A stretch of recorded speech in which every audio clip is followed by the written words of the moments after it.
MLA ఎవరో తెలుసా అనే సిరీస్ లో భాగంగా ఆంధ్రప్రదేశ్ అసెంబ్లీ కాన్స్టిట్యున్సీలో 4th కాన్స్టిట్యున్సీ అయిన పాతపట్నం కాన్స్టిట్యున్సీ కోసం మాట్లాడుకున్నాం. ఇది శ్రీకాకుళం డిస్టిక్ లో ఉన్న కాన్స్టిట్యున్సీ. పాతపట్నం కాన్స్టిట్యున్సీలో మొత్తం 5 మండలాలు ఉన్నాయి.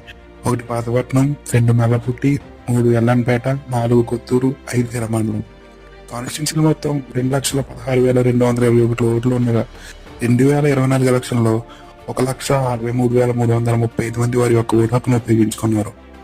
అలాగే 26,527 ఓట్ల మెజారిటీతో వైసీపీ అభ్యర్థి అయిన రెడ్డి శాంతిపై మావిడి గోవిందరావు గారు విజయం సాధించారు. మావిడి గోవిందరావు గారికి 89,452 ఓట్లు పోలవగా రెడ్డి శాంతి గారికి 62,925 ఓట్లు పోలయ్యాయి. నెక్స్ట్ వీడియోలో 5th కాన్స్టిట్యున్సీ కోసం మాట్లాడుకుందాం. అందరిలోకి ఛానల్ని సబ్స్క్రైబ్ చేసుకోండి. మామిడి గోవిందరావు అనే నేను శాసనసభ సభ్యునిగా ఎన్నికైనందున శాసనం ద్వారా నిర్మితమైన భారత రాజ్యాంగం పట్ల